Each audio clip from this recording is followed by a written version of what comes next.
Halo teman-teman, salam sehat selalu untuk kita semua, salam sejahtera dengan saya Bung Ropan dan kita akan berbicara tentang final Piala FA yang akan berlangsung pada hari Sabtu jam 21.00 waktu Indonesia bagian Barat dengan mempertemukan antara Manchester City menghadapi Manchester United di Stadion Wembley. Ini pertandingannya ditunggu-tunggu, mempertemukan dua tim sekota yang punya rivalitas tinggi ya di dalam pencapaian gelar juara, karena kalau kita tahu bersama ini bagi City adalah upaya mereka untuk bisa meraih gelar ke-7 setelah mereka meraih 6 gelar di Piala FA. Sementara bagi MU sudah 12 kali juara, mencapai target mereka akan 13 kali juara ketika kalau mereka bisa menjadi pemenang di Wembley nantinya. Ini kalau bicara di Piala FA, rekor pertemuan antara kedua tim ini juga menempatkan Red Devils atau Setan Merah ini unggul dengan 5 kali menang, plus City baru 1 kali menang dalam 6 pertemuan mereka di ajang Piala FA. Ya, kalau dari 5 pertandingan terakhir yang terjadi di antara kedua tim ini di IPL itu City unggul memang dengan 3 kali menang dan Manchester United 2 kali menang. Nah, ini pertarungan khususnya bagi Pep Guardiola adalah rangkaian upaya mereka mencetak sejarah untuk meraih treble winners. Ya, setelah mereka mengunci gelar juara di musim kompetisi 2022-2023, menjadi juara di IPL, sekarang ini adalah langkah kedua mereka. Mereka harus mengatasi Manchester United. Tidak mudah untuk mengalahkan Manchester United karena United juga punya peluang untuk mencetak sejarah, karena di tangan Sir Alex Ferguson tidak pernah meraih dalam satu musim 2 piala dikawinkan, karena United kita tahu bersama sudah menjadi juara di Carabao Cup Piala Liga dan sekarang upaya mereka menjadi juara di Piala FA. Kalau mereka bisa meraih itu, ini pertama kali bagi Erik ten Hag. Sir Alex Ferguson pernah melakukannya pada 1999 dengan treble winners ya di Piala FA, di Liga Inggris dan Liga Champions, tapi mereka tidak mendapatkan Piala Liga. Nah, inilah Ten Hag ingin melampaui apa yang sudah dilakukan oleh Ferguson bersama dengan MU yang tidak pernah mendapatkan itu di Piala FA, mengawinkan Piala FA dan Piala Liga, dan itu mereka akan berusaha untuk menjegal Manchester City. Nah, kita kembali dengan City, kan saya bilang tadi City akan memburu treble winners setelah gelar IPL mereka dapatkan, sekarang Piala FA mereka menang melawan United. Mereka masih punya satu tugas penting ke Ataturk di Istanbul, Turki pada tanggal 10 waktu setempat, tanggal 11 dini hari waktu Indonesia bagian Barat, menghadapi Inter Milan di final Liga Champions. Nah, tapi mereka harus juga sebelum ke sana atasi dulu MU. Ini pertandingan yang sangat ramai mempertemukan kedua tim yang berseteru terus ya di IPL khususnya, dan Pep sebelum meninggalkan City ingin memberikan kesan tersendiri. Apa yang didapatkan di Barca tidak didapatkan di Munchen dan tidak didapatkan dengan City. Inilah saatnya bagi Pep. Ya, sebelum mungkin dia akan keluar mungkin dalam 1-2 musim ke depan, ya dia ingin mendapatkan Liga Champions dan Piala FA. Treble ini yang diburu. Ya, terutama juga bagi Champions yang belum dia dapatkan sejauh ini bersama dengan Manchester City. Ya, karena pada musim lalu mereka terhenti di semifinal melawan Madrid. Bahkan di final Liga Champions menghadapi Chelsea, mereka kalah dengan 1-0 dari Chelsea di babak final. Nah, mampukah Pep mengalahkan pasukan Erik ten Hag? Saya pikir ini masih menjadi tanda tanya. Karena pada 14 Januari yang lalu, ini 2023, di IPL, City takluk, kalah 2-1 dari tuan rumah Manchester United di Old Trafford. Ya, sebelumnya mereka bisa menang memang dengan 6-3 pada musim kompetisi yang baru saja berakhir, di mana City menjadi juara ya.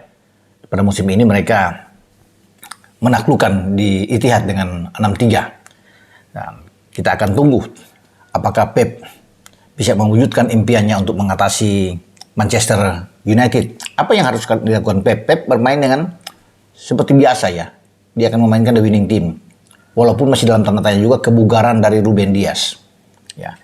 Dari Kevin De Bruyne, Jack Grealish yang tidak ditampilkan dalam pertandingan terakhir ya melawan Brentford, dan apakah mereka akan tampil melawan Manchester United? Ya kalau mereka tidak ada, ini juga berpengaruh. Ya, walaupun memang masih ada Erling Haaland di depan. Nah kita lihat dengan formasi yang akan ditampilkan oleh Pep. Seandainya mereka punya De Bruyne sudah bugar, Ruben Dias dan Jack Grealish, di bawah Mister pasti Ederson Moraes. Mereka akan memainkan dengan berapa? Ya, 3 back atau 4 back. Katakan bermain dengan 3 back. Ya, kalau bermain dengan 3 back, mungkin saja Ruben Dias. Kemudian kalau tidak salah di belakang itu masih ada Akanji yang akan ditempatkan. Kemudian juga satu adalah bisa Nathan Ake dimain kalau dengan 3 back. Ya. Kemudian mereka masih punya 2 di double pivot, Rodri dan John Stones. Ya. Kemudian 4 didorong ke depan lagi. Ya. Itu saya pikir Bernardo Silva, Kevin De Bruyne, Ilkay Gundogan, dan Jack Grealish. Ini kalau Grealish juga dalam keadaan bugar ya. Satu adalah di depan, pemain nomor 9 adalah Erling Haaland. Nah, itu komposisi yang saya lihat yang ada di tubuh Manchester City untuk menghadapi Manchester United. Nah, kita bergeser ke United. Ten Hag akan menampilkan pemain-pemain seperti apa? Ya, apakah akan bermain dengan 3 back? Tidak mungkin. Ya. Ketika Lisandro Martinez dalam keadaan cedera, dia harus bisa memilih tetap bermain dengan 4 back sejajar atau flat di belakang, berdiri di depan David De Gea. Ya, mungkin di Diogo Dalot ya. Diogo Dalot yang akan bermain di kanan, atau Luke Shaw yang mungkin akan ditampilkan di kiri, atau Malaysia ya di sini. Back tengah ini yang masih tetap rawan ya. Apakah Lindelof akan dimainkan bersama dengan Maguire, pemain yang banyak disorot, atau Varane yang ada di belakang. Ya, tergantung dari kesiapan mereka dan juga pemikiran dari seorang Erik ten Hag untuk membuat kombinasi di back tengah ini. Ini bahaya karena mereka menghadapi tim yang kuat di lini serang seperti City. Nah, kalau bermain dengan katakan dengan 4-2-3-1, double pivotnya mungkin Casemiro satu, ya akan mainkan bersama dengan Fred, bisa saja. Walaupun kita tahu bersama masih ada Eriksen di sana, tapi katakan Fred dan Casemiro akan bermain secara bersamaan. Nah, 3 yang ada di depan itu ada Bruno Fernandes yang dapat diandalkan. Ya, walaupun mereka tidak punya, masih bermasalah dengan Martial di garis depan. Weghorst yang akan main di depan. Kemudian Rashford dan Sancho yang akan bermain bersama dengan Bruno Fernandes untuk mendukung Weghorst yang ada di depan.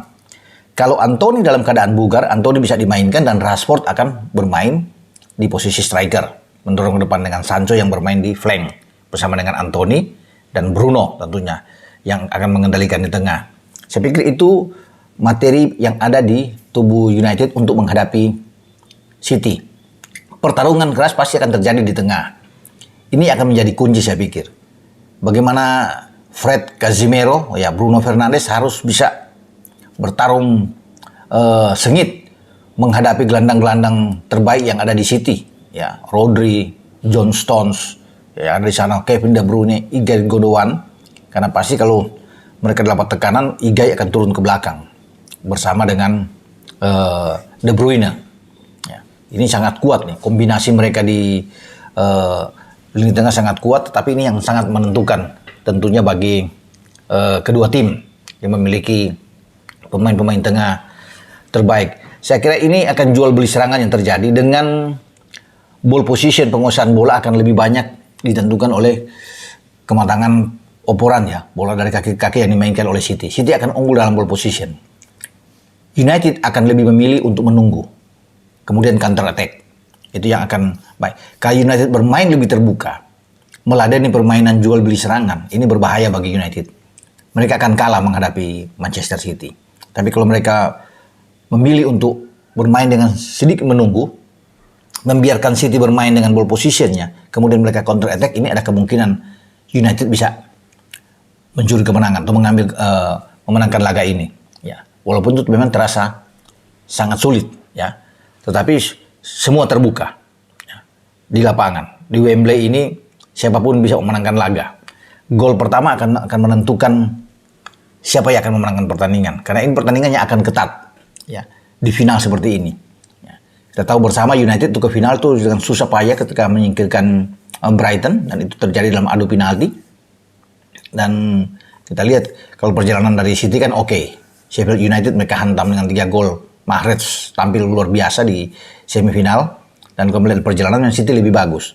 Tapi kalau sudah bicara di final, ini kedua tim masuk lapangan dengan kondisi 50-50. Ya. Tidak ada yang bisa memperkirakan apakah City walaupun lebih favorit untuk bisa memenangkan pertandingan melawan United, karena United berambisi besar untuk bisa memutus ambisi dari City untuk melakukan treble winners pada musim ini. Dan saya rasa United juga punya kesempatan untuk bisa memenangkan laga setelah mereka menjadi juara di Carabao Cup. Ya.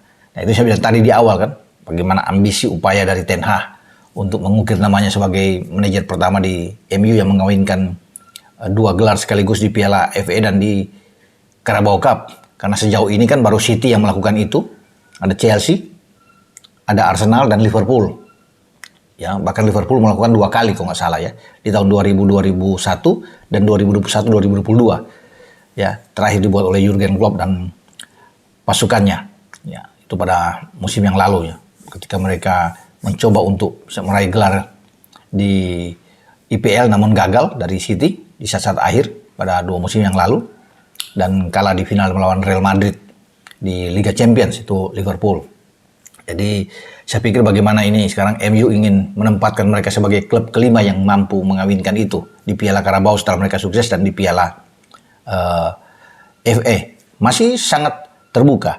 Tapi mereka dituntut untuk bisa membuat gol lebih dulu. Kalau City lebih dulu mencetak gol, ini akan berbahaya. Mau tidak mau kan MU akan keluar menyerang ketika mereka tertinggal. Nah, City menunggu ini. Ya, dengan hal terbuka. Apalagi kalau sampai Maguire main, ini berbahaya di belakang. Ya, jadi itu yang akan dibuat oleh Pep Guardiola. Ya, berusaha untuk bisa membuat gol dan memancing United lebih terbuka untuk mengejar ketinggalan, tapi ini akan menjadi santapan mereka. Nah, kita akan tunggu ya pertarungan nantinya. Ya, tapi kalau United bisa membuat gol lebih dulu, ini bagus buat mereka. Ya, untuk membuat konsentrasi bagi pemain-pemain City ini goyah. Ya, siapa yang akan memenangkan pertandingan kita akan saksikan pada Sabtu malam nanti. Oke, dengan saya Bung Ropan. Ciao.